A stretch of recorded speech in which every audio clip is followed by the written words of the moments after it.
Not since it's been rebuilt.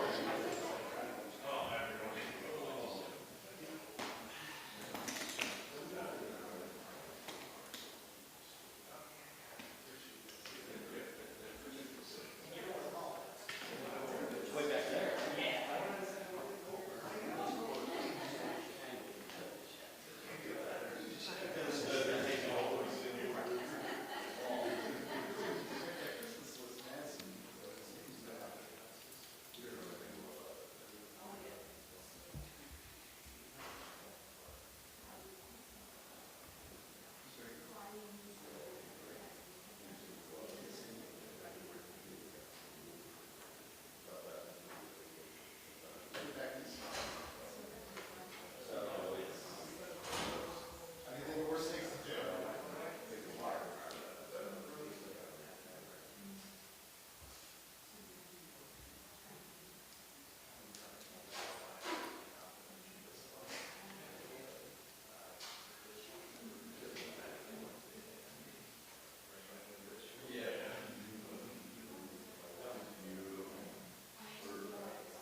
Are you consistently buying one kind of camera, or are you just buying whatever's the best price at the time?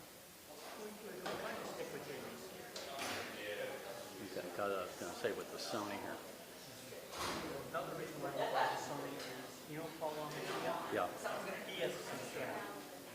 So if we do a multi-camera shoot, or he does a multi-camera shoot, he has identical cameras that he can color balance the exact same way. I like this 25. I was taping at the Lincoln Library last night, and what's it, Beatty? Beatty was it. They were using JVC. I'm surprised that they weren't using Panasonic since Panasonic gave it. Well, I think they're also JVC deal. Because we talked about that. Now their cameras were about $6,000, as I recall them saying, but they're good enough they could be used as like studio cameras too, you know. But he was saying anyway, I thought it was telling since they're a dealer of both. They picked JVC. I like Canon. I like this one. How do you like this one? Is this what price range is this in? You know? Four. Aren't there some good cameras for like $2,000? And what would that be, a JVC or Canon, or what do you think JVC is better than Canon? It's basically, when you get into that price range,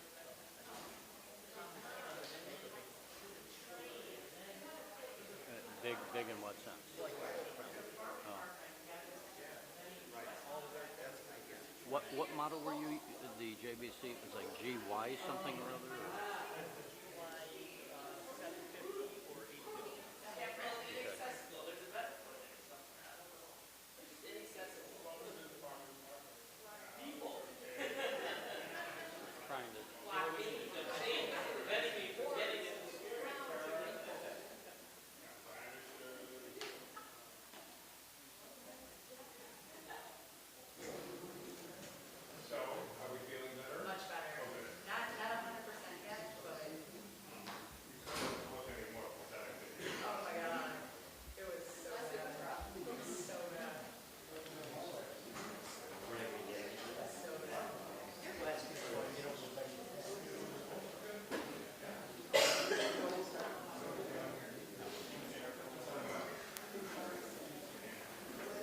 Good morning, ladies and gentlemen. I'd like to call the House Personnel and Pensions Committee to order. The clerk shall call the roll. Netkritz. Yes. Zaleski. Morrison. Amons. Drury. Ives. Jessel. Poe. And Martwick. 6 members having answered the roll. We have a quorum. We are going to be having a subject matter hearing this morning on, I'm sorry. Since Representative Harris made an effort to be here, we should at least get him on the roll, and Representative Martwick. We have a letter from Speaker Madigan replacing Representative Senti with Representative Martwick, and Representative Martwick is here. I don't have a letter for you, Representative Harris. We'll get one. So last week, and for those of you that know me, know that the Tour de France is really something very important event in my life. So if I'm kind of half an eye towards it's like 2 kilometers to go in today's stage, and a little interested in watching it. So the governor's office had proposed a very sweeping pension bill last week and had provided copies of it. The intention for today's hearing is to hear from the governor's office as well as a couple of other folks on that particular piece of legislation. It has not been filed as a bill yet, but it, again, we appreciate the opportunity to have a copy of it and to review it. It's very sweeping, very wide-ranging, and so I think the intention of the committee would be to, over the course of the next few weeks, have some more subject matter hearings and try to dig into the details a little bit more. Today, I believe the intention is to have the governor's office present, ask questions of them, maybe take about an hour for that, and then have some of the opponents speak and ask questions of them as well. Again, we will have more opportunity to have questions answered and to dig into this a little bit deeper. So the intention of the chair would be to limit the time that members can ask questions so that we can make sure that we get to everybody that has questions, and I'll be equitable about that, if that's okay. And then we will, again, be coming back with more opportunity. So with that, I think I will call the folks from the governor's staff to the table, Mike Mahoney and Dennis Marasco, and we'll leave it to you to provide as much detail or as much information as you want right now. Hello, I'm Michael Mahoney. There's no time limit for you guys. No time limit? This is all, this is up. If you want us to your show delay right till the now. race is over, let us know. Yeah, I think it's pretty well in hand here, so go ahead, Mike, thanks. Hello, I'm Michael Mahoney. Today I'm joined with the Governor's Deputy General Counsel, Dennis Marashko. I'd like to thank Chairwoman Nekritz and the entire committee for having us here today to discuss the crushing pension liability facing all units of government in Illinois, and also the Governor's holistic approach at finding a solution to that pension problem. As we are all aware, the 5 state-funded pension systems in Illinois, the Teachers' Retirement System, State Employees' Retirement System, State Universities' Retirement System, the General Assembly Retirement System, and the Judges' Retirement System, have over $100 billion in unfunded pension liability. But unfortunately, the pension problem in Illinois does not end with the state systems. The other pension funds throughout the state that provide pension benefits for all remaining public employees have an additional $50 billion in unfunded liability. So whether it's Joliet or Jacksonville, every layer of government and every taxpayer in Illinois is scrambling to pay off an ever-growing amount of pension liability that is suffocating government budgets and stifling economic growth.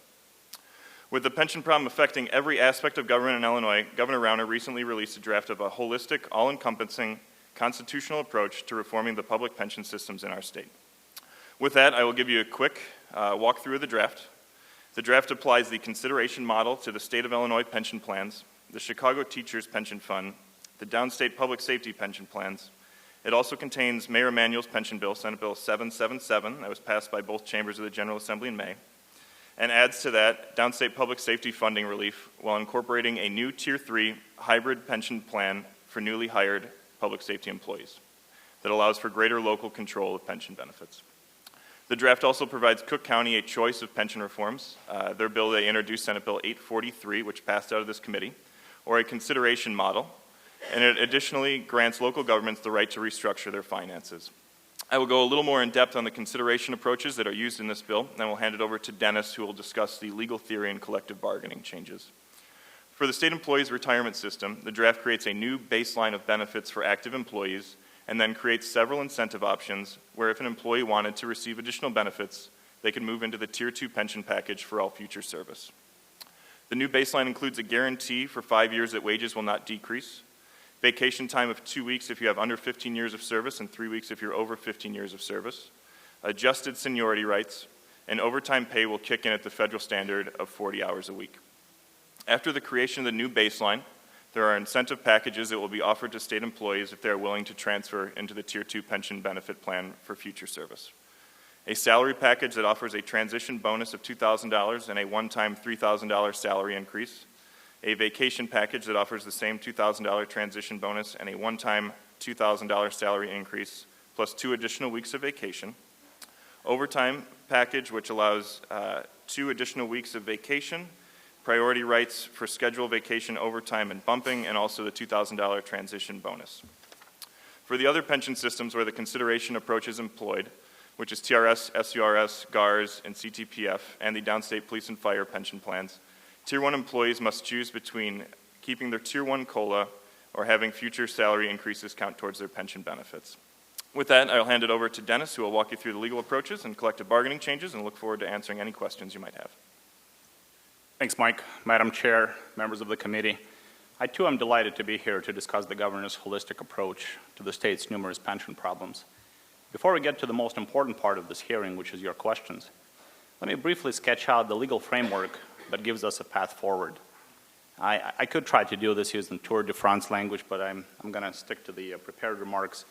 I'm not sure I can deviate easily from that. It's safer for you that way, Dennis. That's right. So recall that in the most recent decision dealing with pensions, our Supreme Court has explicitly mentioned the contractual framework as a constitutionally permissible way of structuring pension reform. So the question is, well, what is that framework? There are three parts to it. They flow right out of the language of the pension clause that says membership in the pension system is an enforceable contractual relationship. First is consideration. There's two parties to a contract, and they can modify it through a voluntary exchange of promises. We all know that. We all agree with that. Think about refinancing your home loan. You give the bank some money up front in exchange for a more attractive interest rate. There's two parties coming together and making a mutual exchange of promises, right? It must be completely voluntary, so that's the important part. All agree that consideration cannot be coerced. Each side must have a true choice and, of course, an ability to walk away from the negotiation with what they had before they walked into it. If you don't want to refinance your home loan, you don't have to. That's consideration. The second part, undisputed, is that the pension clause does not protect what I will call inputs into the pension formula. So what are those? Wages, hours, other variables that fit into the formula for calculating your pension benefit. So the pension clause protects the pension benefit against the impairment. It does not protect the inputs. It does not protect your salary. It does not protect the how many hours you work in a particular year to earn service towards your pension benefit at the end of the day.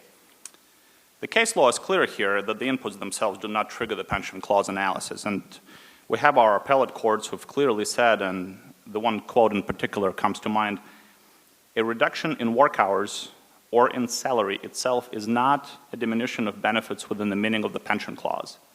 And courts of other states agree. As you know, our pension clause was borrowed from the New York Constitution, and New York courts have said the same thing. They've said that salaries may be changed in a way that affects pension benefits. Such changes do not trigger the pension clause analysis.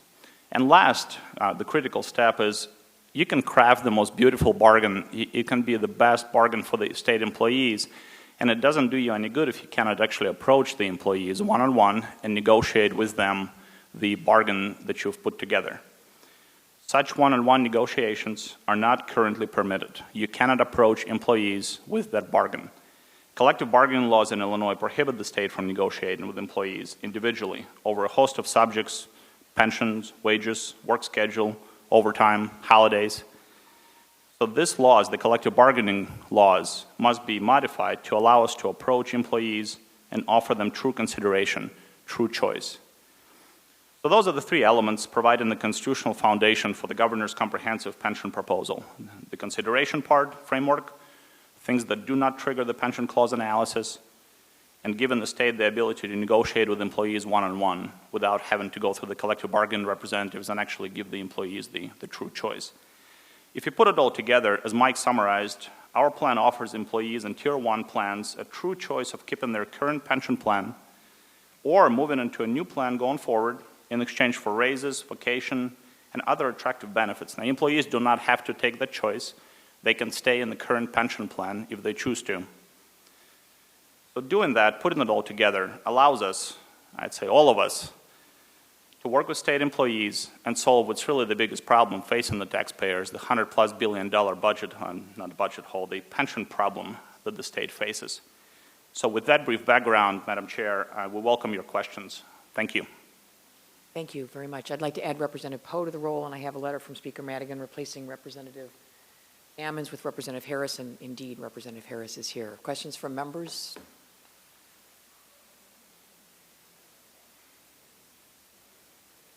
Representative Harris.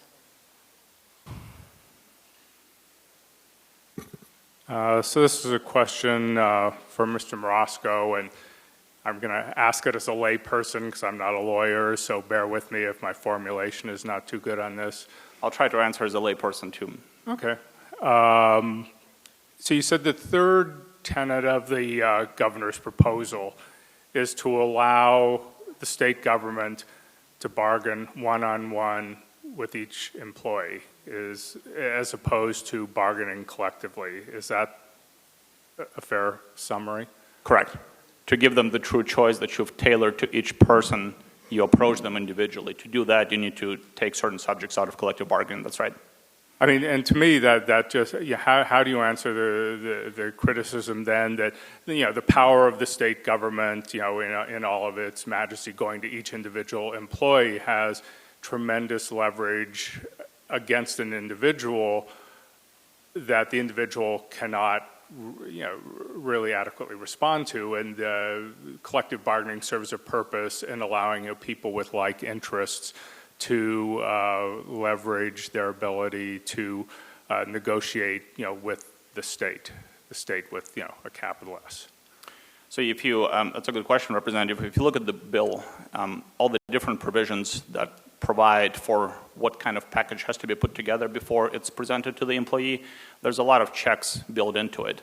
So there's all sorts of explanatory materials that have to go in. There's video materials. There's an opportunity for each employee to consult with their chosen counsel over that question. So it very much addresses the issue of making sure that the employee understands what the choice is, understands what they're taking up, what they're giving up, and what the exchange actually represents.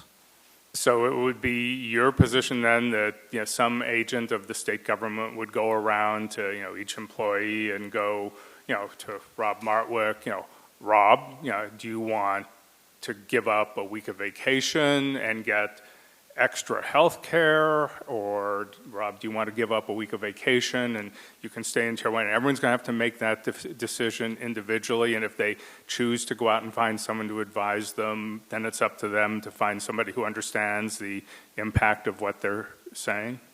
Right. I'm not sure that Rob is going to be tapped on the shoulder the way you just did, because that creates something much more sinister, perhaps. I think there may be a mailing, there may be a Central Management Services agency sending Rob a letter and advising Rob of what the rights are, and then Rob has a choice to find counsel for that, much like any number of other decisions that Rob makes in his day-to-day life that are complex but are important.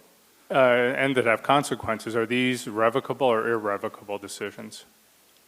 The decision to transition, for example, into a Tier 2 structure going forward is an irrevocable decision because the person is making an exchange. There are consequences to that exchange. Yeah, but those consequences once made, a person, I just remember going through with my parents the sign up for their Medicare program.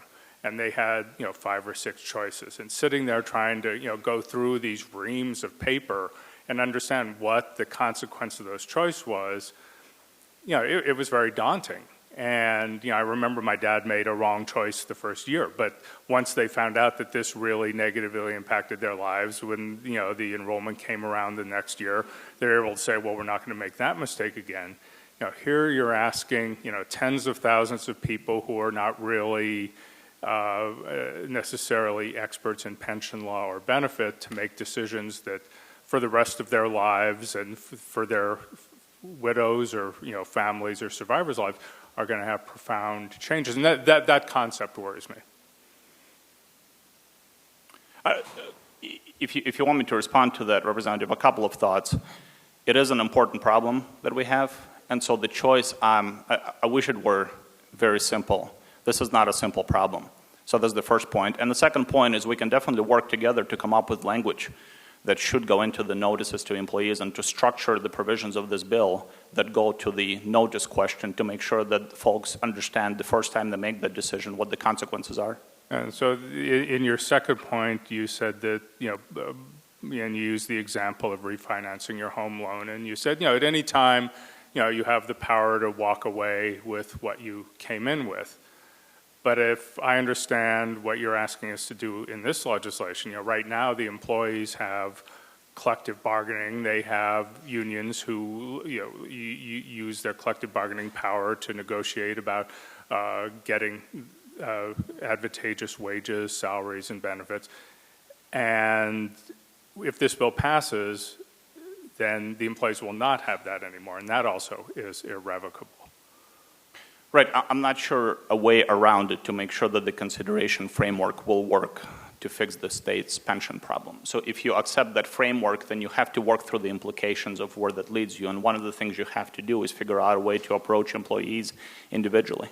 So it's your belief that you cannot use a consideration framework unless each individual employee, without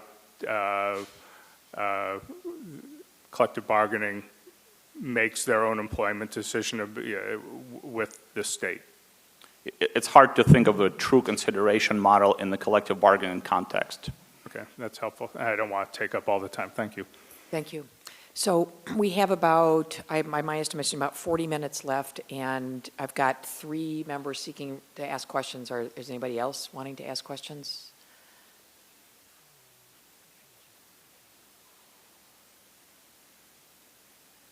So I'm going to allocate, I'll let you go about 8 minutes or so. Is that okay? And then, okay, Representative Morrison.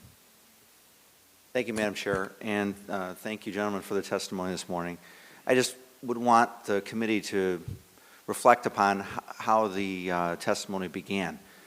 It's easy for us to just kind of gloss over the numbers, but we're talking about over $100 billion in unfunded liability. Virtually everyone, as we've discussed this for years, this is unsustainable. It's not sustainable. It's not sustainable for a state to approach 25% of its annual budget going to pensions. It's not healthy. It's not sustainable. And furthermore, we have issues at the local level too. And so I appreciate the notion of consideration. As I have talked to individual constituents who work in the public sector, they will share with me via email or phone call or face-to-face conversation, Representative Morrison, I would be willing to do X, or I would be willing to do Y. I would be willing to do Z. I think the fact that if you give individuals options, choices, then you're empowering the employees to make decisions. They all know, most of them know, I would say, that the consequences of not addressing this, solving it, means cuts to current workforce, cuts to needed spending. They're aware of the consequences of that, and they want to be part of the solution. I think the best way to do it is on an individual basis. In those conversations, I don't hear a single person say, my union would be willing to do this, that, or the other thing. It's always in the context of I would be willing, I would be willing, I would be willing. And so I appreciate this, and I just look forward to further questions. But I thought that having that insight is helpful to the conversation. Thank you. Thank you, Representative. Representative Zaleski. I try to take 8 minutes. I'll be as quick as I can, but I do have some real questions. First of all, it seems like the plan is designed to induce people into going to Tier 2. Is that a fair representation of I don't want to mischaracterize anything, but I want to know if I can get as clear an answer on that as I possibly can. Sure. So for the state employees retirement system, the incentive packages are put in place to try to incentivize employees to move to Tier 2 going forward for future service. For the other systems, we follow a consideration model that we've seen before coming out of the Senate, where you can choose between your pensionable salary increases or your COLA. So that, to me, Mike, seems like it's based on the court's ruling, which was a footnote that said that you can collectively go after consideration going forward, but you can't alter existing benefits. And what concerns me, after having read that opinion and the governor's proposal, is that I think a lot of people, frankly, might misunderstand that footnote. And I think the court made it very clear that we're not necessarily able to make employees, taking what Greg said on a micro level, but more on a macro level, I don't know that the court would allow us to do what it is the governor's proposing we do, which is induce people to try to go into what is arguably a much worse benefit package by tinkering with their vacation days or their overtime pay. So I guess my question is, when the bill was drafted, was it based on that footnote, and how are you able to reconcile that footnote with the rest of the opinion? So that's a good question, Representative. you kept saying inducement. If you pardon me, I'll use incentive, Fair enough. something other than inducement necessarily. So going back to the three things that I've outlined, the critical one is the second one, which is we can change salary, we can change a whole number of inputs into the pension formula. You would, I hope, agree with me that the opinion does not change that. We can still choose what we pay our employees, assuming we don't have the collective bargaining restrictions, of course. If you can choose what you pay your employees, then you can craft various incentive packages to incentivize the employees to transition into a different pension tier going forward. What happens in that choice that the employee makes is they have a status quo option. They can stay with their benefit. So if they decide to take on Tier 2 structure going forward and earn Tier 2 benefits going forward, remember, they're going to have the Tier 1 benefit for however many years of service they've earned through the date of the choice. So because of that voluntary exchange, we don't think there's any problem that the Supreme Court flagged in that footnote, and the rest of the opinion, it just was not there. The footnote is critical, but it doesn't change. It sort of confirms what you would have expected without that opinion, which is, as a voluntary choice, what can possibly be the issue? I think the rebuttal to that, if to respectfully, is if Senate Bill 1 had a pensionable salary cap in it, and it basically said at a certain point your salary isn't above, if it rises above X amount, you don't get that, you don't get a pension benefit based on that. And the court had it well within their rights to have severed off that benefit change and give us the opportunity to deal with that, and they chose not to. So they took a holistic, they sort of took a wholesale approach there that that's not the, that wasn't an option available to General Assembly. That being said, I certainly appreciate the thought. On Tier 2... Would you take the rebuttal to the rebuttal, or...? Well, I don't want to lose my time, okay, sir. And you seem well-versed in this. I'm happy. I'd like to talk more about this in future opportunities. But on Tier 2, we've struggled as a committee with Tier 2 now for the last two years. And I think it's fair to say members of this committee have genuine concerns that when we created Tier 2, it wasn't designed in a way that to be a true benefit that people can rely upon, and it needs a lot of work.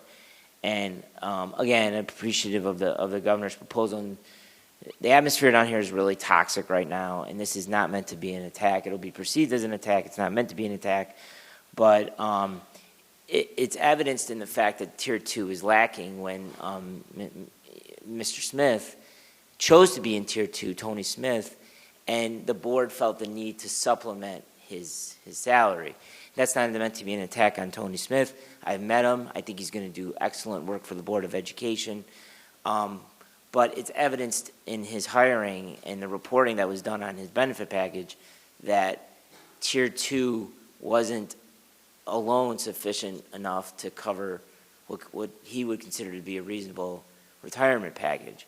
So I'm wondering, is there any consideration the governor's office has made to buttressing Tier 2 or supplementing Tier 2 or making it a more desirable benefit package so that we can address the concerns many of us have about that particular tier? So I think your concerns on Tier 2 are valid. It's something that we have looked at, and we'd be more than open to discussing with you guys as to whether we would look at a defined contribution plan on top or maybe a new Tier 3 plan. Tier 2, I think it was passed, March of 2010 now in 24 hours.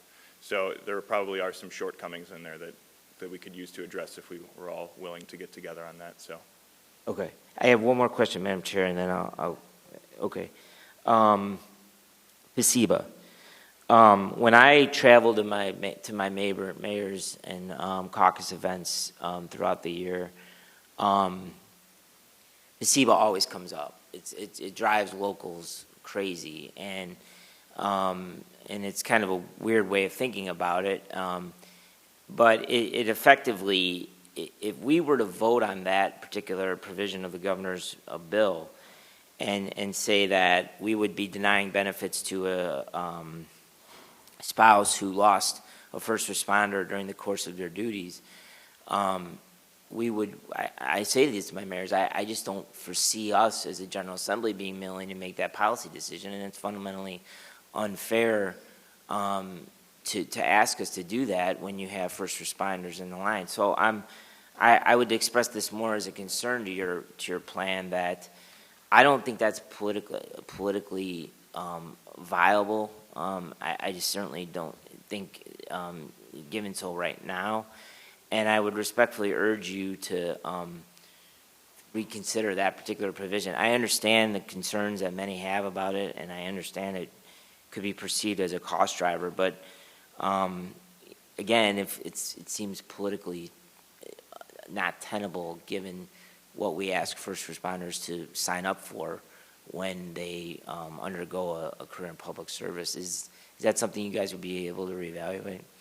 We will look at any portion of this bill. That's why we put it out there, to get feedback from the General Assembly, from stakeholders, so we appreciate that feedback. Okay. Madam Chair, I'll yield back to you, and if there's time at the end, maybe I'll ask another question. Okay, sounds great. Representative Martwick. Thank you. Gentlemen, thank you for coming today. Thank you for this proposal. Clearly, a lot of time and effort and energy went into it, so I appreciate that. And I like the fact that you were working on a consideration model. I think that is probably the only way forward. I have a couple of quick questions, and forgive me, I may not be as well versed as some of my fellow members here in these issues, but consideration, I would think, and as a lawyer, I would think that it needs to be just consideration. I mean, right, like I can't say, well, I'm taking your car and giving you $1, we're square, right? So the court's going to have to be able to determine that the consideration that you offer is adequate, I would guess.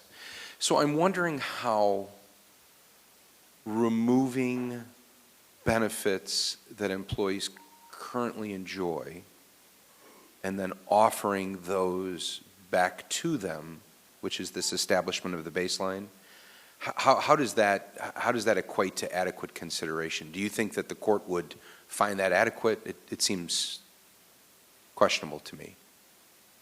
The way you've phrased the question would be questionable. Okay. And again, I may not be stating it properly. The important clarification is the consideration approach comes into play after you've made that first decision to establish the baseline. Again, I keep coming back to the point that we can change salaries, we can change hours, we can change pension formula inputs. Once you've set that baseline, you then go to the consideration analysis. Okay. So the consideration analysis will not be, I've taken something away from you and now would you like it back?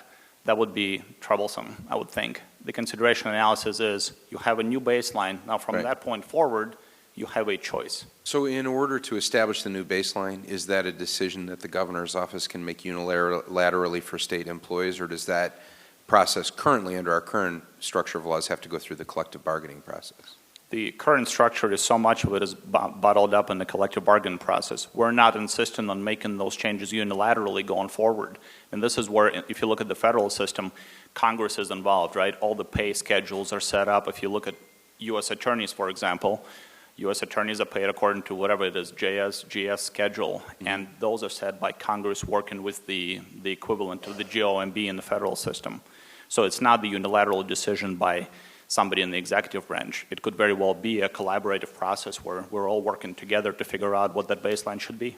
Okay, so, and again, just to simplify it so I understand it, and I apologize for the need for simplification, but in order to establish that baseline under today's existing structure that we have in the state, what I mean is this something that government can just say, your vacation, your overtime, your work hours, those have all changed, or are you required to go to collective bargaining to achieve those under the current our current structure today? Right. The current structure requires exactly what we're doing right now, which is we're involved in collective bargaining negotiations. I think the unions will be very troubled if I suggested to them that we can establish those things unilaterally without talking to them. Okay, so then you'd have to get the unions to agree to the baseline, and then you could offer these back as consideration for moving to Tier 2. That's correct then? It would not be correct under the current system because you would then have to approach the the employees' collective bargaining representatives. And then you have a question on the table then whether that collective bargaining representative can make a choice on behalf of the individual employee. Some unions would tell us that they have that right. Some would say no, they don't, because it's a constitutional right that the employee has that the the collective bargaining representative cannot take away, cannot make the decision on behalf of the member. Right. Well, so let's go to collective bargaining rights, because it would appear to me that the changes that are suggested are not, as you suggested, and forgive me for differing with your interpretation of it, not a modification of collective bargaining rights, really almost an outright elimination of collective bargaining rights, because the following things would be prohibited from being subject to collective bargaining: wages, salaries, overtime compensation, vacations, holiday, fringe benefit, hours of work, schedules, overtime hours, compensatory time, lunch periods, matters of tenure, impact of tenure. So really a wholesale change to collective bargaining in order to achieve this. Is that correct?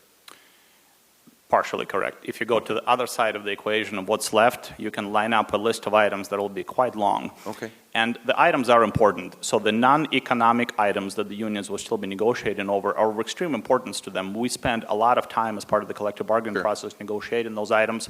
And what those items do is they establish conditions of employment that matter greatly to each employee every day when they show up to work. Okay. So yes, certain things are removed from collective bargaining, but it's not accurate to say that it's some kind of gutting of the collective bargaining process.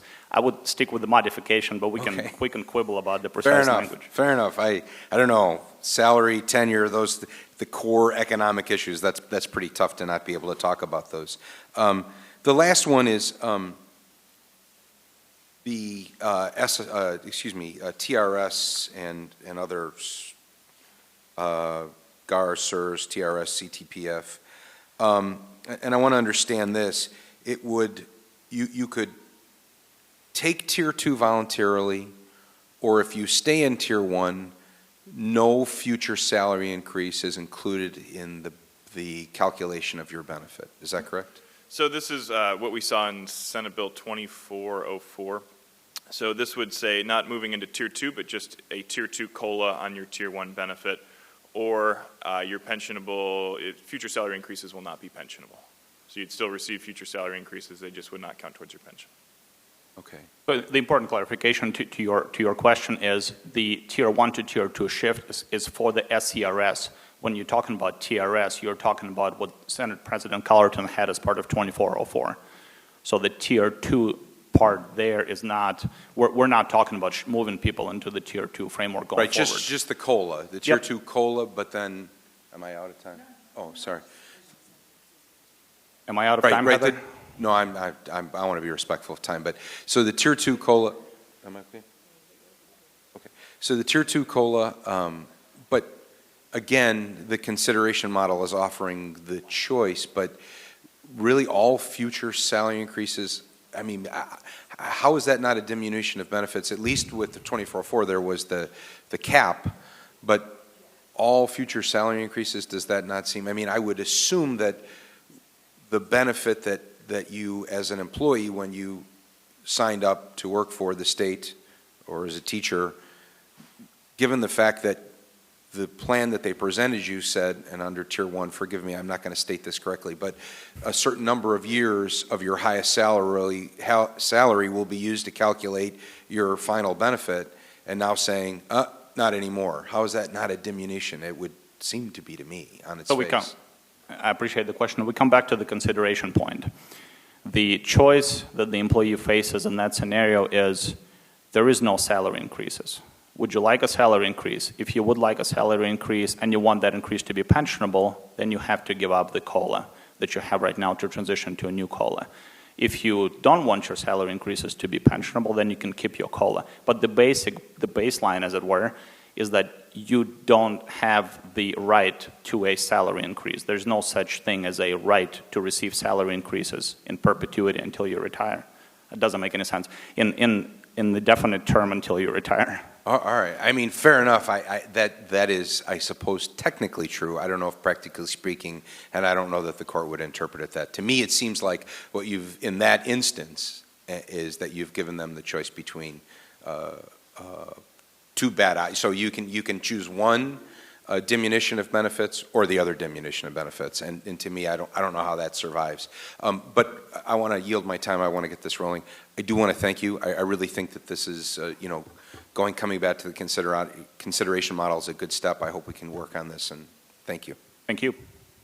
Thank you. And we're doing great on time. So I appreciate the committee's indulgence with that. And if we have some few minutes at the end, I'll be glad to come back. Representative Drury? Thank you, Madam Chair. And thank you for coming before the committee and testifying and presenting the lengthy bill. I had the pleasure of reading through, I think, the 438 pages of it last night. The big question when I finished reading it was, what does it achieve? So we have a $100 billion, $120 billion deficit existing, and if we do nothing, it will continue to grow and crowd out more of our budget.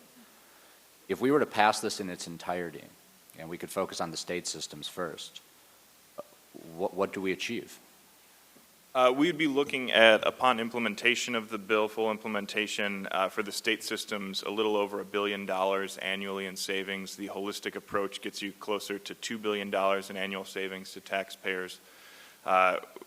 Unfunded liability adjustment between 15 to 17 billion reduction for the state systems. Now, obviously, with consideration approaches, there's a lot of variables, a lot of questions as to what the choice will be.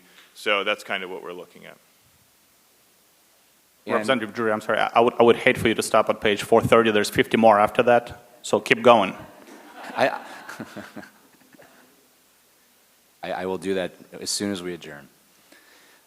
Where did the numbers that you just cited, where do they come from? Is there an actuarial report that could be made available that I could look at, that the committee could look at to show? Because in the past, there's been some representations made when we've been doing these pension reforms, and the devil's in the details. Are we using 2012 numbers? Are we using 2013 numbers? Because it may give us more savings than we're actually going to achieve.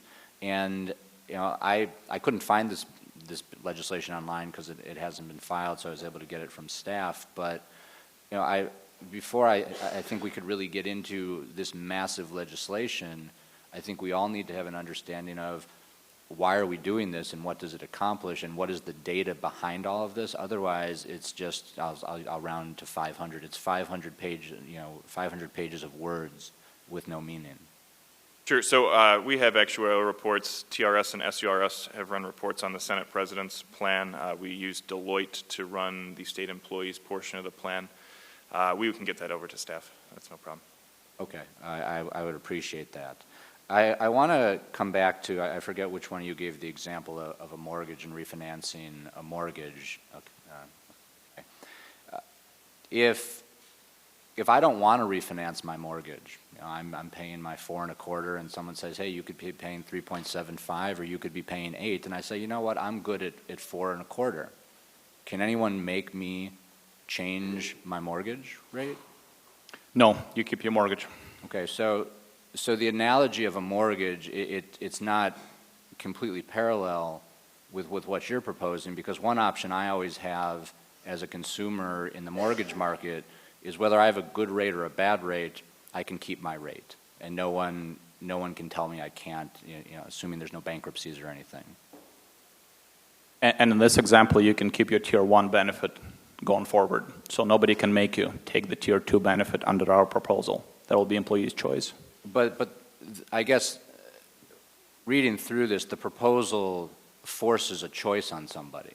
It forces a choice of staying in Tier 1 with a reduction in pay, a reduction in vacation days, and all the other things that go into it, or a choice of moving to Tier 2 with all that goes along with Tier 2. But a choice is forced upon an employee. And I'm not saying that can't be done, but I just want the employee can't just say, I'm good, I want the status quo under the proposal. So I think where we disagree, or maybe I just want to make sure we flesh this out, the analysis that says you keep your Tier 1 with those additional changes are outside the scope of the pension clause. And that's important because the choice that we're talking about is tier one going forward or additional things, additional incentives going forward. The baseline that's created, that happens before the choice that's on the table. So we just want to make sure that that's clear. What the bill is accomplishing is it allows you to make certain changes. You get to the baseline, and from that point forward, there is the consideration choice. Well, say that again, because my understanding is the option is, and I'm going to be very generic in this, you take a reduction in the COLA from the 3% compounded to 3% simple or half the CPI, and along with that, you can keep your future salary increases if you're in line for one. That's tranche one. Tranche two would be you could keep your current COLA, the 3% compounded, which is the big driver of the pension debt, at least that's my understanding. And I'm talking about SERS, GARS, TRS, and TRS here. The tranche two is you can keep the COLA, but your future salary increases won't be included in the pension benefit. And this is something Representative Martwick was talking about, right? That's tranche two. Yes. So automatically, there is a choice that this puts upon an employee. You go in tranche one, and there's those benefits or consequences, or you go in tranche two, and there's those benefits and consequences, but you can't stay in tranche neutral, which is this is where I'm at. And I'm not saying that that does anything. I'm not advocating for that neutral tranche, but here the employee is given two boxes and has to choose what's behind door number one or what's behind door number two. So that employee, the first choice that they're facing in the world where they don't know if they're going to get future salary increases is as follows, right? You have your COLA from, let's call it tier one COLA, tier two COLA. That's the easiest way to distinguish for me anyway between those two.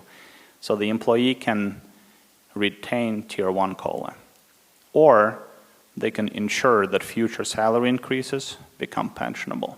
The default choice is they retain their tier one COLA, and they understand that in the future, the salary increases that will be given to them, which they're not entitled to, I mean, they're offered if an employer wishes to offer them.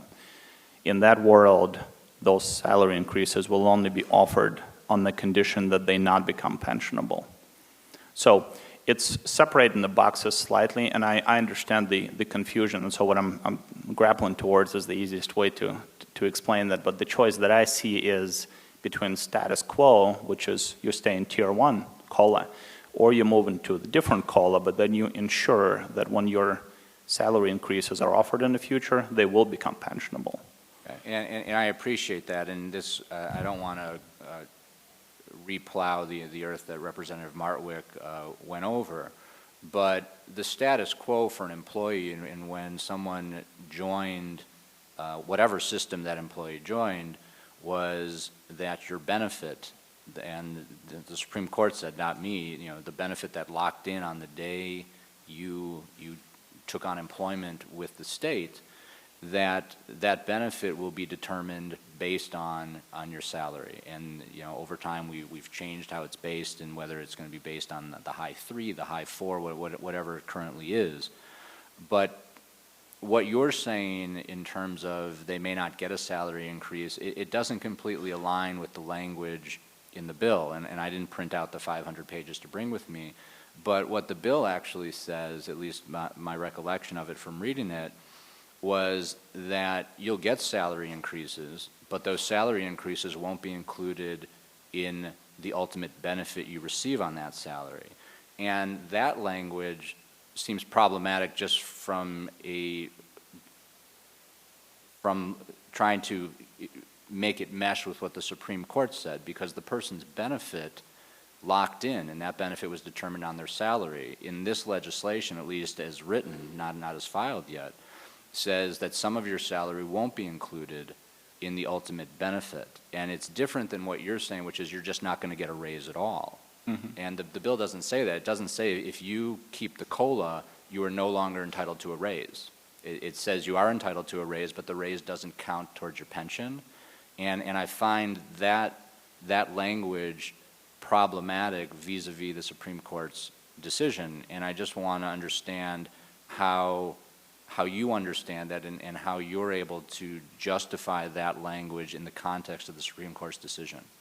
Sure, so there's Mr. two. Marasco, before you respond, Representative Drury, I'm going to let Mr. Marasco respond, and then I'm going to take some opportunity to ask him some questions, and if we have a little bit of time at the end, we'll come back, if that's okay. Thank you, Madam Chair.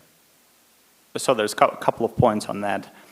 To the extent that there's language choices in the bill, I mean, that's easy, right? You and I go to work and we figure out how to make it say exactly what it needs to say. The point that you're bringing up, which is similar to the point that I wanted to make with Representative Zalewski, the rebuttal to the rebuttal, as it were, so I'll use the time with you to do that.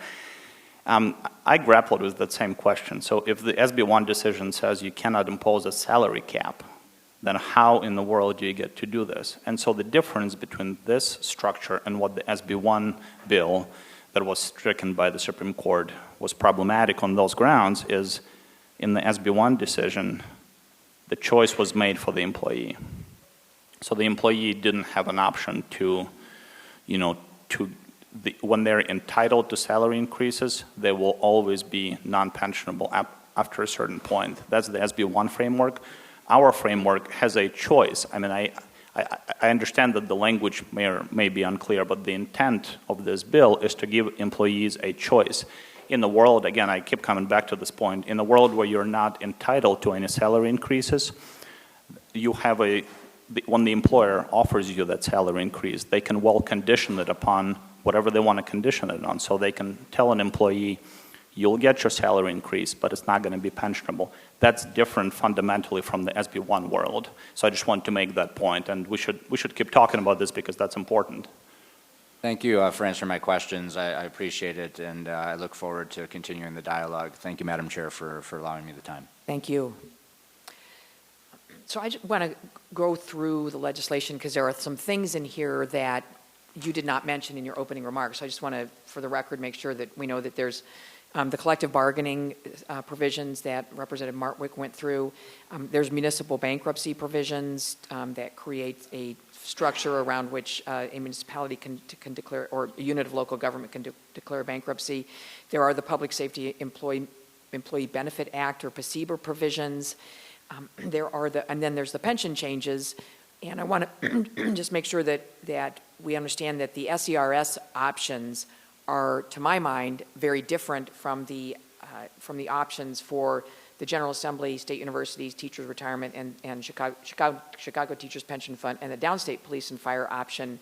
And I think it goes to a lot of the discussion that we've been having with Representative Martwick and Representative Drury, those distinctions. Police and fire for both downstate and Chicago creates a new Tier 3.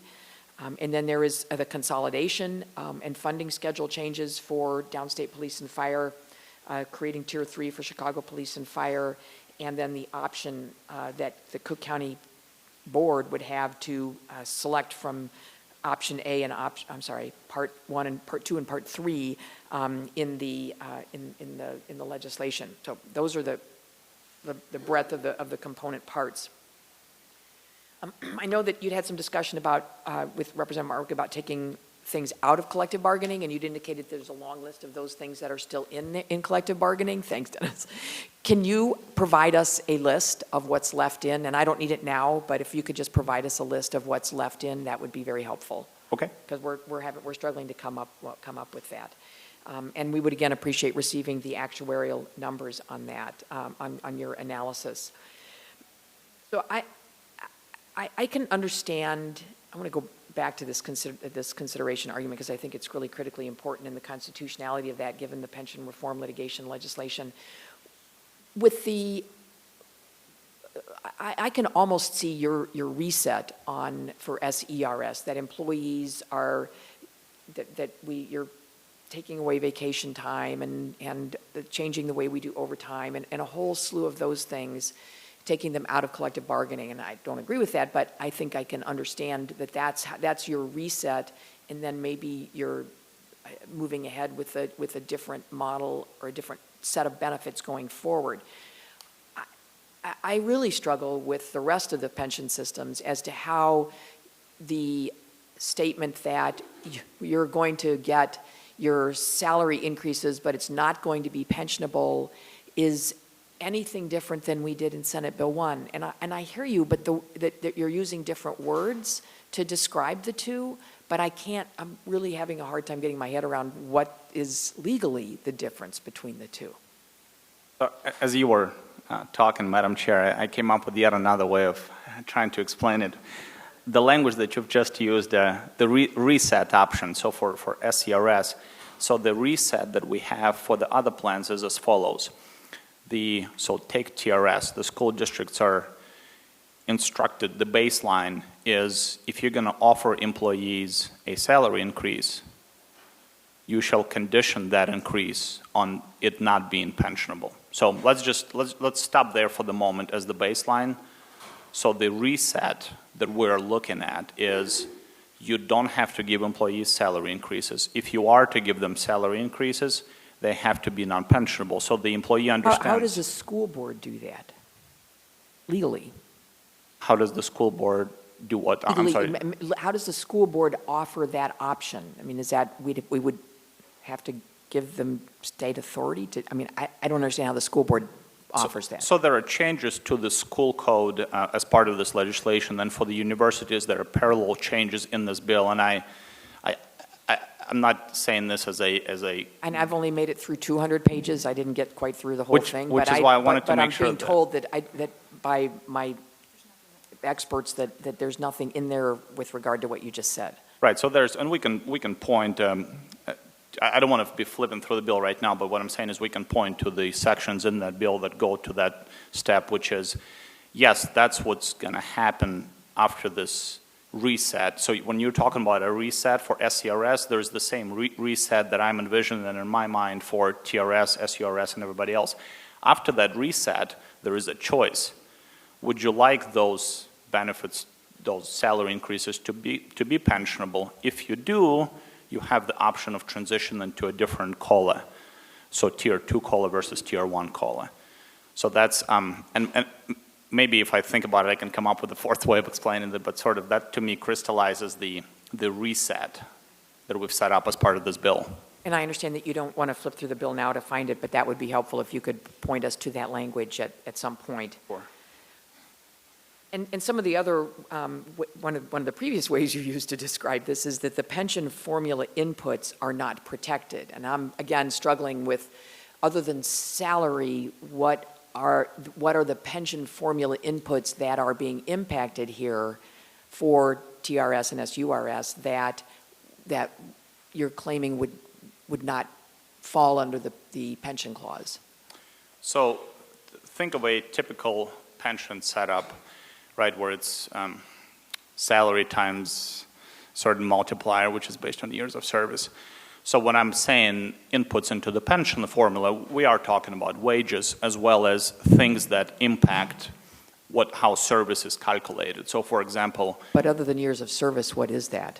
Well, so service could be based on how many hours you work in a particular year. It could but it's not. I'm sorry? It's not.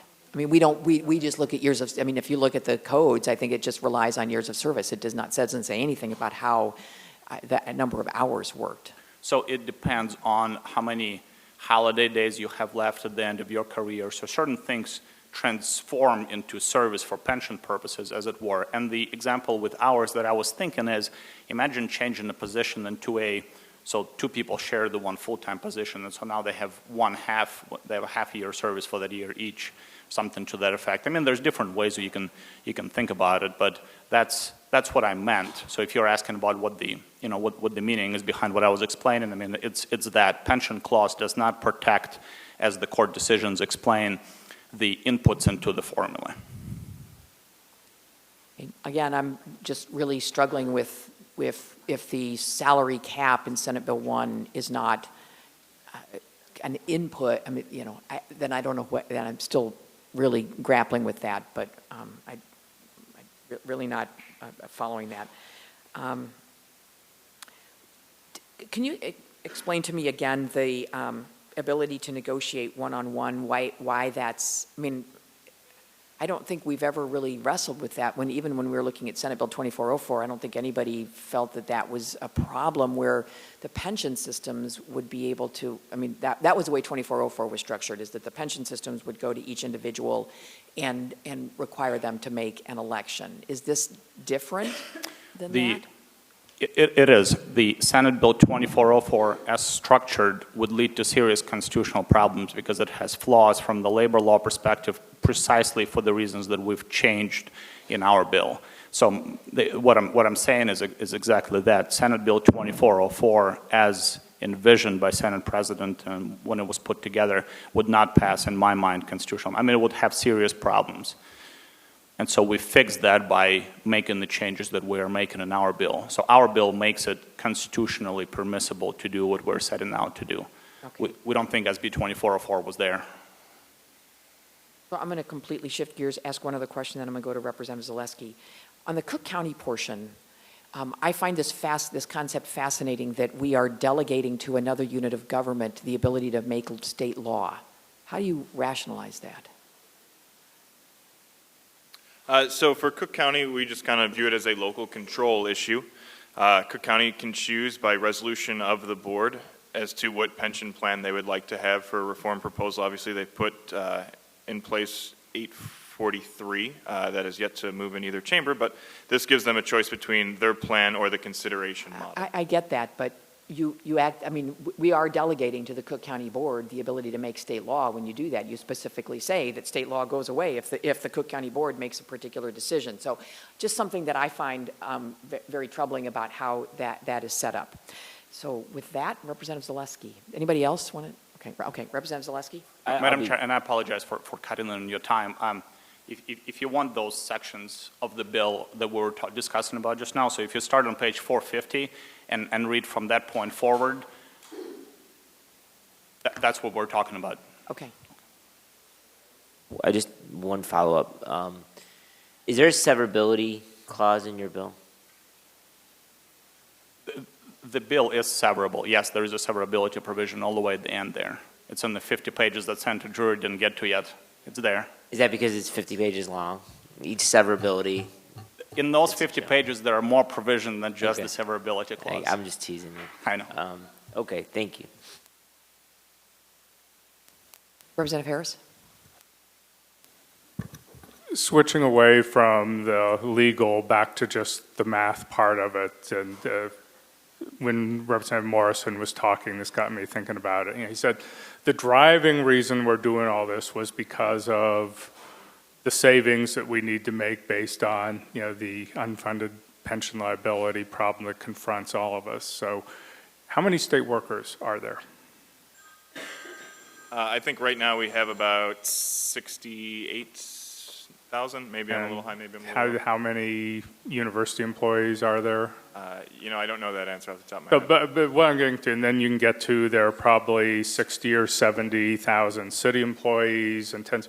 So here, how do we really determine, if we were to go ahead and pass what you guys wanted, we as budget makers, or we looking at the finances of this, if in the system we have now where you have, collective bargaining units and, 20,000 firefighters or 20,000 state workers may be covered by one agreement, you could pretty well predict where large bunches of people go.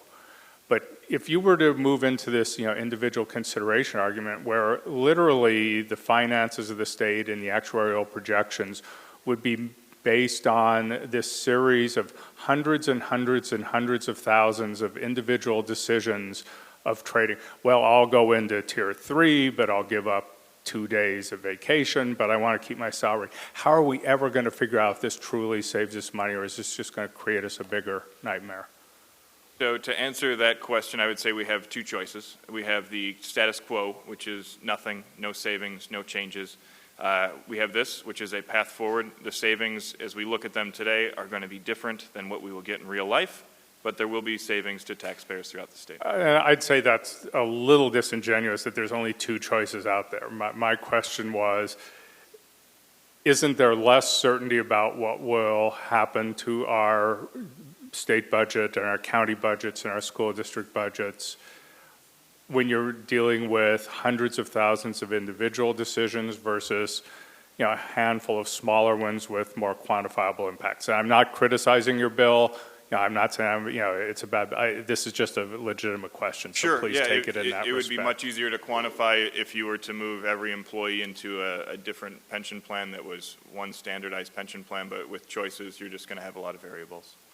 Have you made any calculations on what the projected impact on pension contributions would be, where you think our benefit costs would be based on different movements of workers?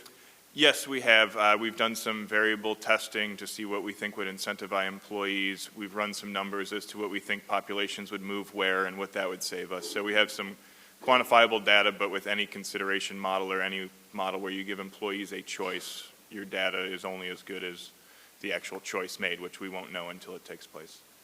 Okay, thank you. Representative Jessial. Thank you, Madam Chair. I just wanted to make a comment regarding going back to what Representative Drury had his analogy that he used about the mortgage. He said that one of the options is just staying at 4 1/4 if you choose to do so. But I think what we really need to remember here is that there is not that choice to stay at 4 1/4. We have a serious, unsustainable pension problem, and there is no choice anymore except to find ways to solve it. So we can stubbornly sit there and say, I don't want to make any change at all, but that's really not a reality. And so as we're making these considerations, as we talk about the proposals, I think that's something, as we take a step back, that we have to remember is that changes have to be made because we can't continue like this. So I just want to encourage you to continue to look at the options, and we'll continue to consider the options and find some ways that we can actually solve this in the long run. Thank you for what you're doing. Thank you, Representative Drury. Following up on some of the questions on collective bargaining, the way the bill is drafted right now, it says that collective bargaining may not include negotiating pensions, wages, including vacation, overtime, holidays, fringe benefits. It may not include hours. It may not include tenure. And I understand what you're saying, that it's your belief that you need to have that in there in order to allow the one-on-one negotiations. The question I have, is there a narrower way to accomplish the objective of having one-on-one negotiations than the broad, sweeping nature of the language related to collective bargaining in this bill? A couple of thoughts on that, Representative Drury. The first one is the language is there because we thought that would be the easiest way to satisfy whatever constitutional problems there may be. But your second, the point is a good one, which is we can work on the language together and come up with ways where if there is something that doesn't have to be there, then we can figure it out and figure out ways to narrow it. So we've discussed any number of different options. We went with the one that's in the bill right now because that satisfies us that the constitutional problems that might otherwise arise in the same way that they arise for the Senate Bill 2404 are not going to be a problem. Thank you.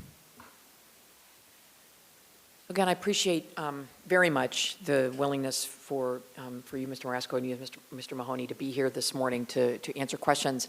I have a couple things.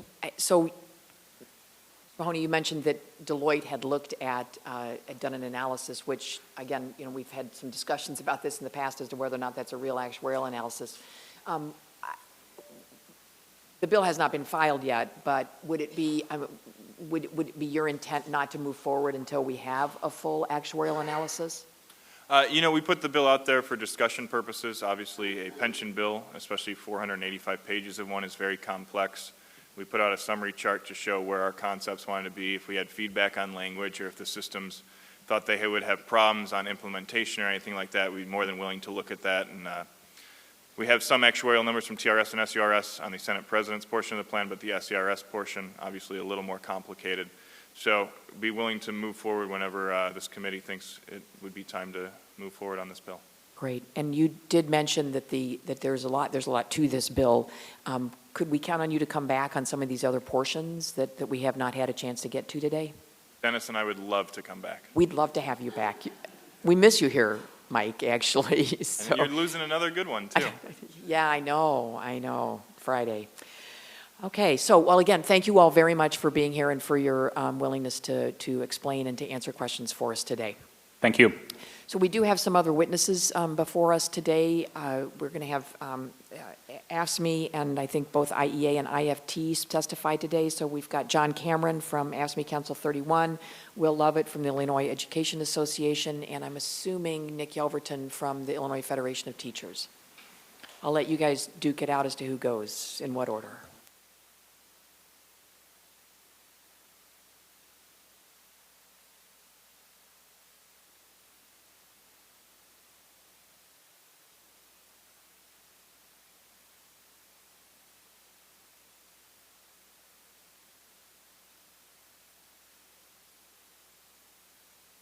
Eric, I'm sorry. Again, I'm John Cameron. I'm the political director for AFSCME Council 31, and thank you for the opportunity to testify on the governor's newly released pension proposal. I mean, as you've heard, the governor is presenting this proposal as a path to resolving the state's multiple pension debt funding crises, not just the state, but those at the local government level, those dealing with city and county and school districts, all of which our union represents individuals in, as well as my colleagues here who represent many more folks in the educational world. And our collective belief is that far from being a pathway to solving this problem, this is yet another dead end. That one is both manifestly unconstitutional and an utter non-starter when it comes to resolving these serious crises which we must address. As we have heard, the pension benefit changes that are being proposed are predicated on the wholesale abrogation of collective bargaining rights for public employees in state and local government.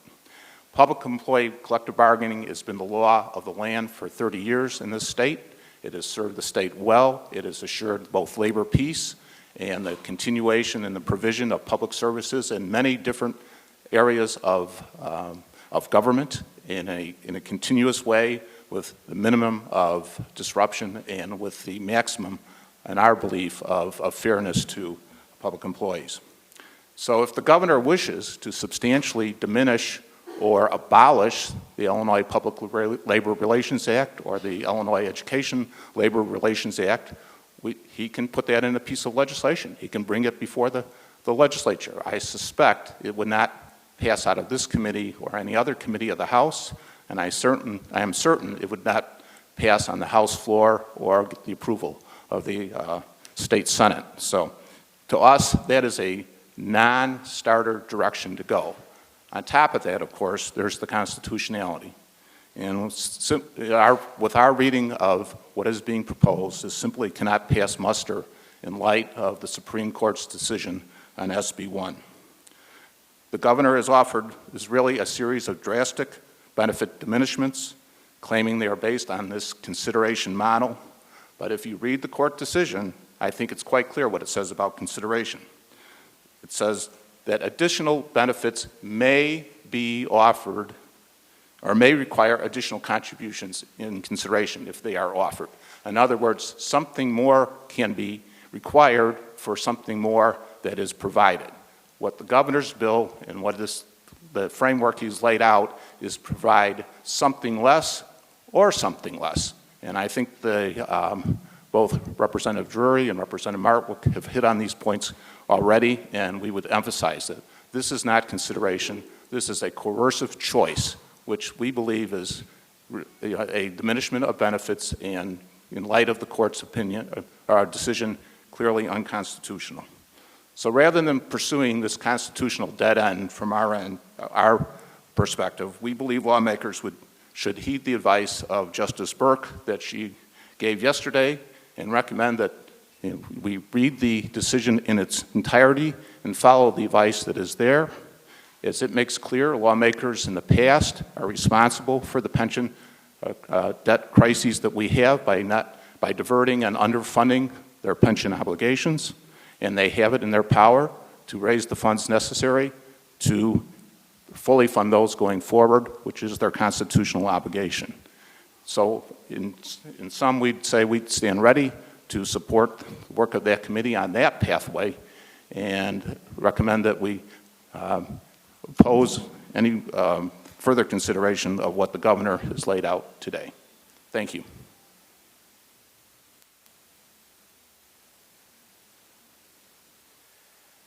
Good morning. I'm Will Levitt with the Illinois Education Association. There are just really two things that I want to mention today. The first, speaking specifically to the consideration model for educators, it's a choice. You keep your cost of living adjustment and forego any future salary increases from being calculated into your annuity, or you choose your future salary to be pensionable, and you also diminish your COLA to become, instead of a 3% compounded COLA, to a COLA that's half a CPI, 3%, whichever is less, and it's simple. So this is not necessarily a choice. It is a coerced choice, in our opinion, to be made by educators who do not receive Social Security. This, as it was characterized earlier, true choice is not, as stated by the governor's office, is not as described. This is more of a choice of how do you want to cut your pension benefits. Not just your pension benefits, your constitutionally pension benefits. The pension code says that the calculation of a TRS Tier 1 annuity shall be the average of the 4 highest years of service and a member's 4 highest consecutive years of service in the last 10 years of service. This proposal clearly would change that calculation, which has again been unanimously affirmed by the Illinois Supreme Court as recently as May. Secondly, the Tier 2 escalator is not really a COLA. The Tier 1 COLA, as it currently exists as 3% compounded COLA, doesn't even keep up with inflation, as indicated with Social Security. Since 1975, the Social Security escalator has averaged 3.98%. The member's Tier 1 COLA is 3% compounded. So it's still, when compared to Social Security, the Tier 1 COLA does not even keep pace with inflation. Now, back on the Tier 2 COLA. The Tier 2 COLA has been for years described as inadequate. TRS has consistently raised concerns about whether this will force the system's coordination with Social Security. Because the question is, does the Tier 2 benefit stay at, if not greater than the benefit offered to those members if they were coordinated with Social Security? Representative Neckritz has sponsored House Resolution 358, which would seek clarification whether the Tier 2 benefit package will stay within the Social Security Administration definition of safe harbor. We support that resolution. When Tier 2 was passed, the IEA, along with the other members of labor groups or representatives of labor groups here at the table, warned the General Assembly about recruitment issues, whether it's within the state employee ranks or those at the universities or in the educational profession. Just last week, Diane Ratto of the Chicago Tribune reported that the State Board of Education will grant an additional stipend worth tens of thousands of dollars to the new superintendent of the Illinois State Board of Education. This was, as stated by a spokesman for the State Board of Education, to, quote, structure the contract so that the payment to Dr. Smith would be the same amount as if he were a Tier 1 employee, end quote. This stipend obviously shows that Tier 2 is impacting recruitment. This proposal has many issues. It would be helpful if people would reread the recent court decision. I often reread it myself.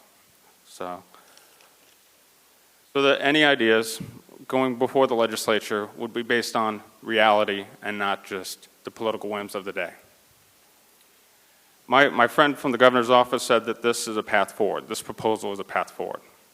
I would say that the Illinois Supreme Court would clearly say otherwise. Thank you. Nick Yelverton, Illinois Federation of Teachers, representing 103,000 members, including state employees and educational support personnel throughout the state. Thank you very much for the opportunity to testify before you today, and I just have some brief additional comments to my colleagues. First of all, clearly this piece of legislation presents what I would deem a choice of damned if you do and damned if you don't. It is no choice at all. It does not provide a consideration. It simply says to you, which way do you want to cut yourself? You want to cut your finger or do you want to cut your toe?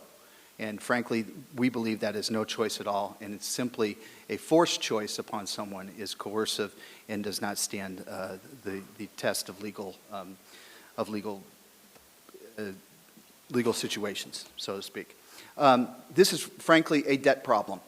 And by trying to lower benefits in order to solve a debt problem is something that the Supreme Court has said is not viable.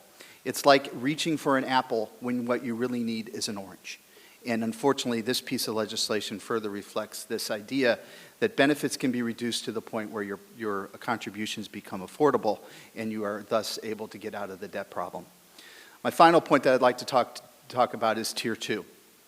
Tier 2 compliance is something that is certainly in the question of Illinois.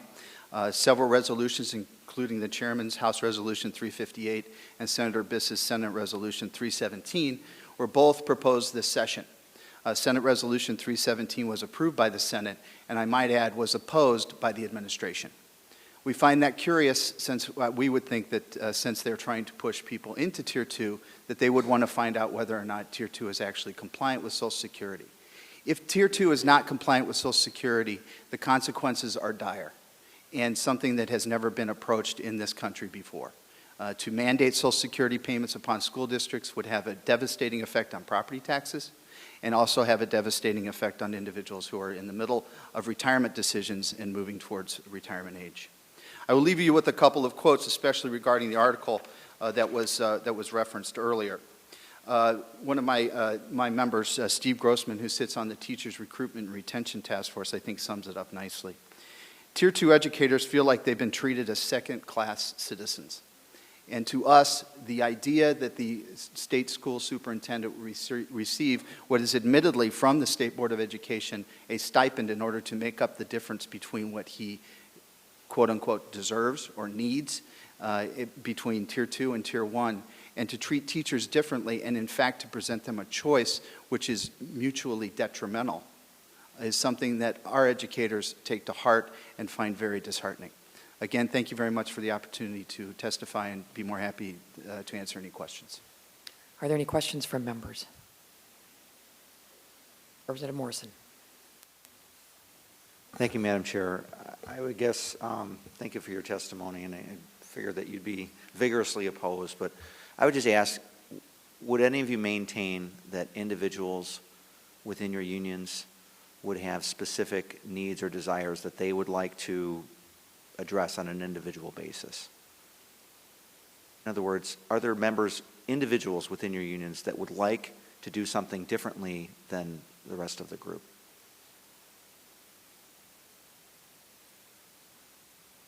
Well, considering that between the three of us, we represent close to 300,000 Illinoisans and their families, in addition to that, I'm sure there's a variety of individual options or desires among them.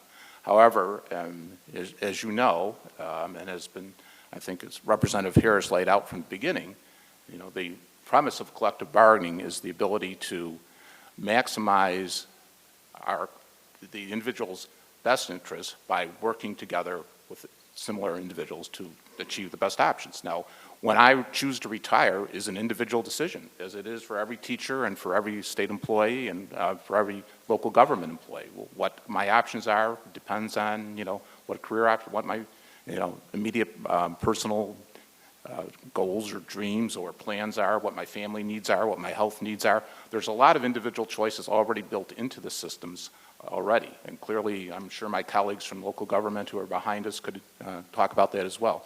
So, yeah, there's plenty of individual choice, but the premise of this bill is not to maximize individual choice. It's to maximize the power of state government to coerce people into an inferior retirement system, which the Supreme Court says you cannot do.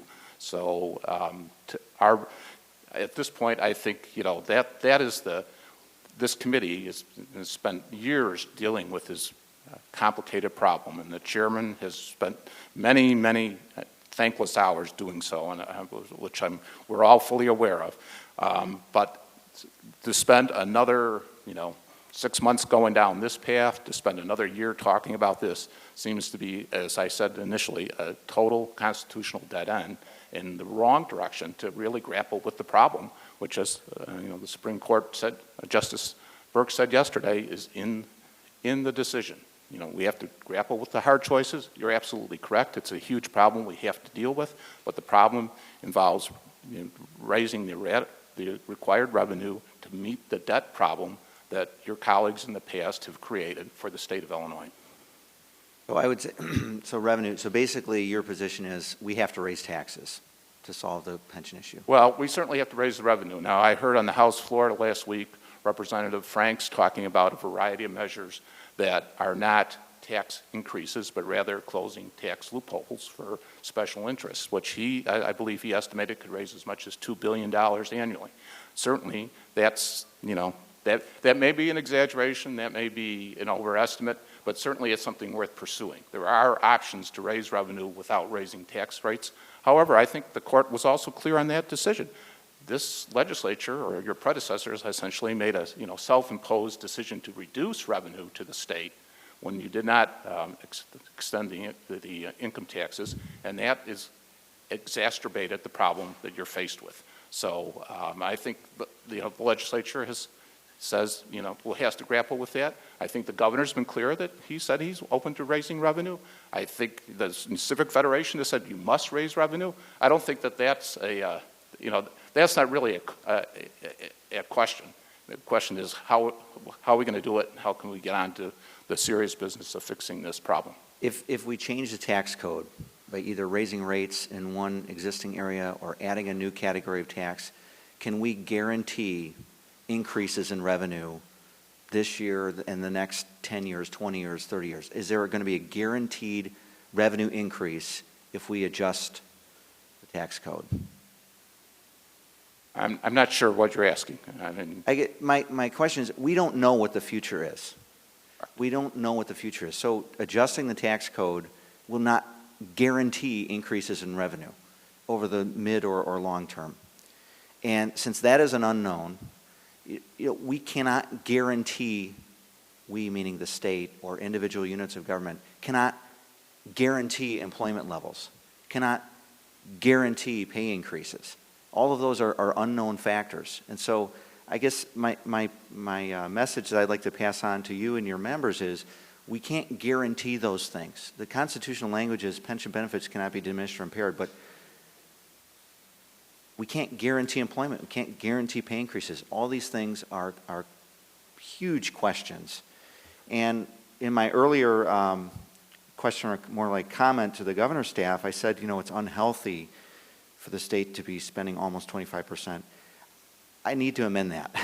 It's not just unhealthy. It is a crisis. It is unprecedented that a state would spend so much towards current pension payments. It is a crisis, and so we do need to move in a different direction. That's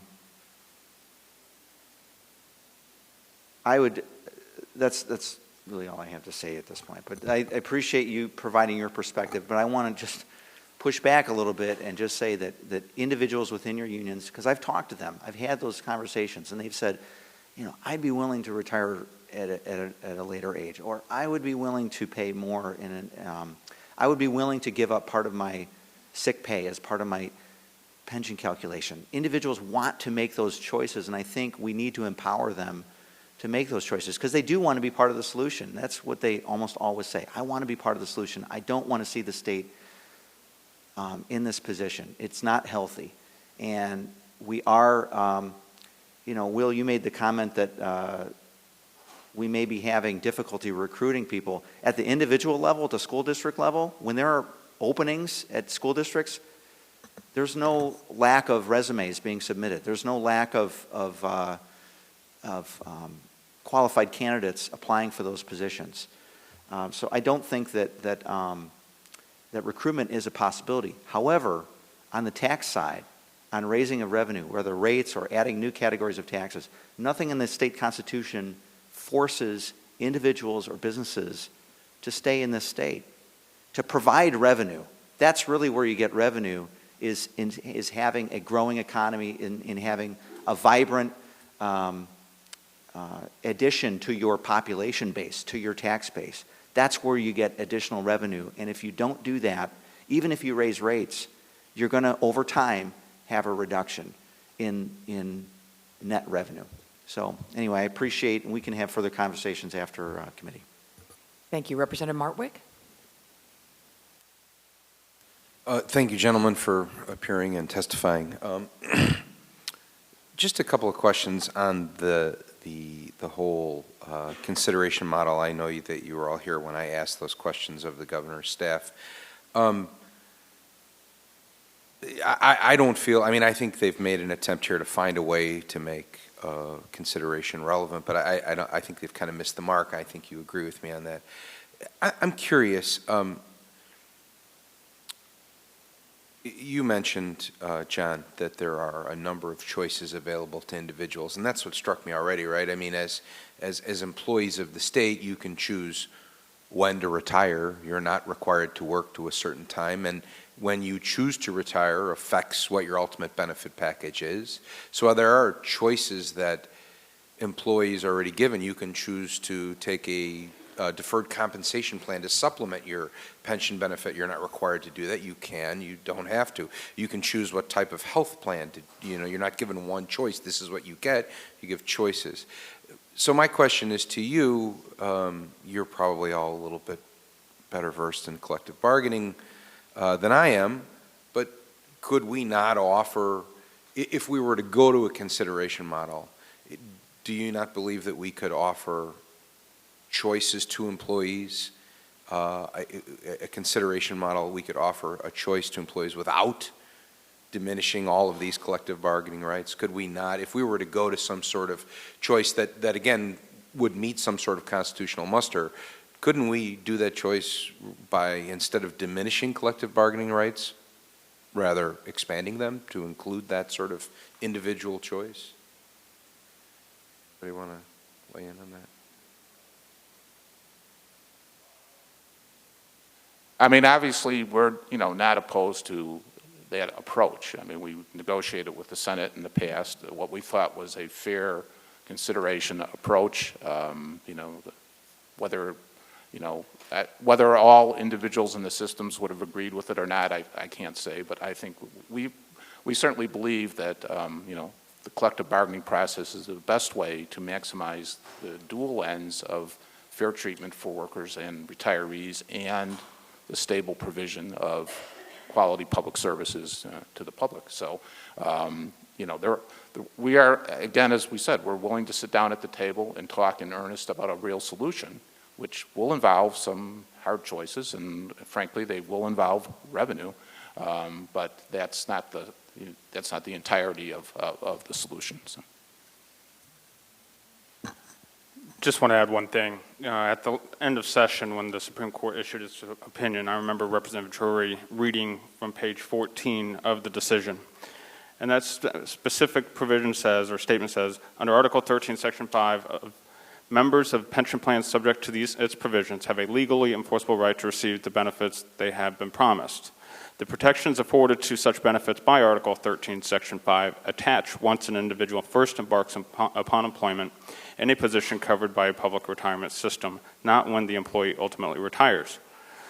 Accordingly, once an individual begins work and becomes a member of a public retirement system, any subsequent changes to the pension code that would diminish the benefits conferred by membership in the retirement system cannot be applied to that individual.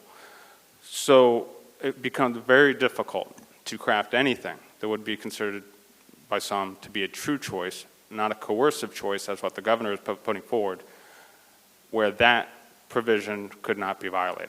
Well, and that's my whole thing with consideration. To me, I'm a believer in the consideration model, but it has to be adequate consideration, just consideration.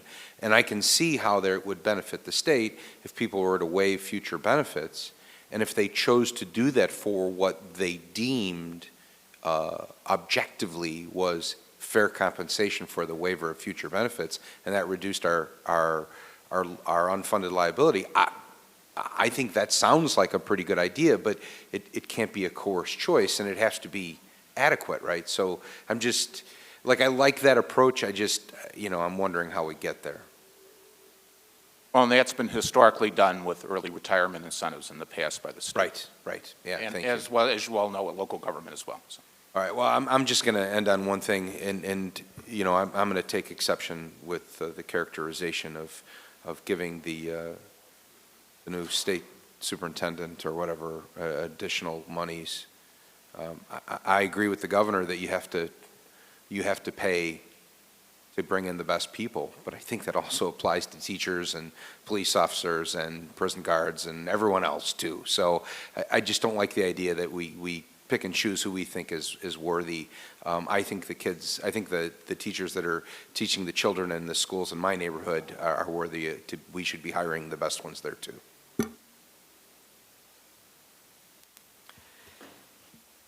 I just want to say I think it's a cold day in hell here in the House Personnel and Pensions Committee when I have Will Lovett, John Cameron, and Nick Elverton holding up the Chicago Tribune as the direction we in this committee ought to be looking at, and then on top of it quoting Jack Franks as the place to be looking to for revenue. Well, I'm a little bit taken aback by this in the House Personnel and Pensions Committee today. We just took your lead. We've seen you do it a number of times, so we figured we'd turn it around. Well, then, so I just wanted to say that no one believes more than I do, as I've demonstrated in my behavior my actions over the last few years, as to how challenged I think the state is by the amount of the pension payment that we have to make. And I don't argue that we need more revenue to do that. But the concern is that now we have been told that the pension payment is, in fact, the most important payment that we make in the state of Illinois. And I think that for us, we can raise the revenue to make the pension payment, and we can continue to pay 25, 27, 22 cents, whatever it is, of every tax dollar. But that impacts our ability to pay teachers. It impacts our ability to pay state employees.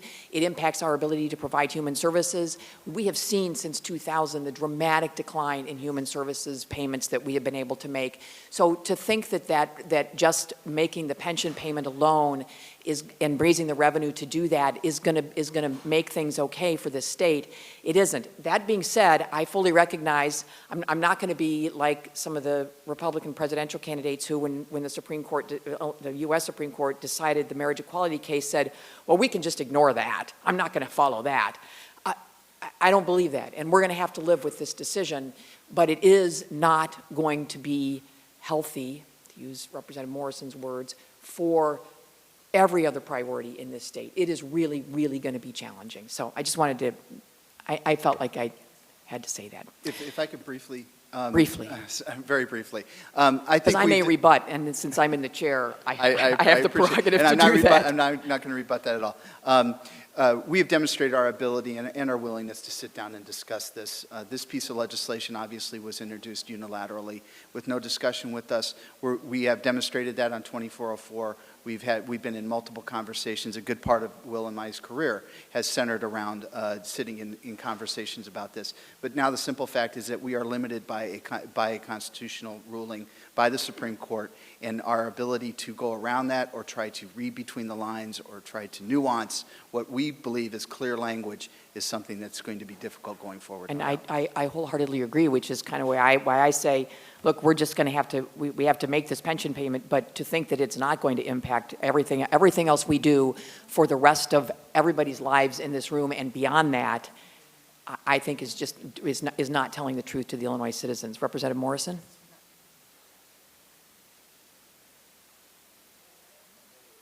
Okay, all right, very good. Mr. Lovett? I'll just one quick point. One thing that's a consistent theme within this opinion that was issued 7-0 by the Illinois Supreme Court is a discussion of how the financial footing of Illinois and how we are at this point. Whether it was 1970 when the retirement systems were funded at 40%, 41%, we're in that same situation now. And the discussion and the theme of revenue consistently and underfunding and all of the problems that led us to the point that we're at today, that's the one common thread in this. That the Illinois Supreme Court said, as Justice Burke mentioned yesterday, we should reread this opinion a number of times to figure out the path. And I think that's the common There is a thread. path to paying for the pension payment. There's no question about that. It's the impact to everything else. And that is what has concerned me over the years and I think should concern all of you for the future of your members and new teachers coming into the system and all of that, because we're not going to be able to fund education, and we're $6 billion under where we should be on an EFAB level right now. $6 billion. So that's just that we all need to be concerned about that. All right. Mr. Cameron wants to close as well. Alone, not to rebut it, but just to point out that both the Illinois Federation of Teachers, the Illinois Education Association, as well as our union have been founders and consistent members of the Responsible Budget Coalition because we agree exactly with your point that we have to fund education, we have to fund public services. And I haven't even heard Ralph Martiri talk about going to a 10 to 12% income tax rate as a way to solve this problem, which if we're going to raise another $6 billion just to pay for education, not to mention the couple billion for human services, not to mention everything else, is, I don't know what the number is, but it's probably in that range. Representative Morrison. Thank you, Madam Chair. The issue of underfunding keeps coming up, and I've heard it so many times. We've underfunded for the last 30 years, 40 years. At any point, did your unions advocate for cutting expenditures in order to fully fund those pensions? Or have your groups continually advocated for current or increased funding of K through 12, for example? At any point did you say, you know what, we've looked at the budget, we've looked at the totality of spending on current K through 12 needs, plus making the annual actuarially required payment, we're going to have to cut current expenditures in order to make that full payment? Well, I will point out, IFT, along with other partners that sit with me at the table, took a lawsuit to the Illinois Supreme Court to try to compel, to basically bring under the guise of the Pension Protection Clause the contribution. That was subsequently rejected by the Supreme Court. So we have been advocates for compelling the state to make the contributions. If you look in Senate Bill 2404, there's language that talks about ensuing lawsuits in case the contribution is not made. It's something that we are very much attuned to. It is our viewpoint that the Illinois tax code needs revision. It needs to take a look. You need to take a look at it, especially given the fact that, as my colleague pointed out, you just recently reduced income tax rates, and now all of a sudden we're propping up the pension payment as being the problem. But the last major pension holiday was either in 2006 or 2007, and I'm not sure we're. Okay, all right. Well, prior to that, 2006 or 2007 was a major holiday. And I'm not sure where AFSCME was, but IFT and IEA were neutral on that, or if not in favor of it. Is that accurate? Okay, AFSCME opposed, but IFT and IEA were either neutral or proponents of that holiday. Legislative staff. I'll pull out the witness slips for you. Yeah, right. I'm sure there are witness slips out there. I was on legislative staff back in that time, so. Then you know what witness slips are. I can't, yeah. Thank you, Madam Chair. Nothing else. Thank you. So thank you all for letting me vent. And with that, we will recess the House Personnel and Pensions Committee to the call of the chair.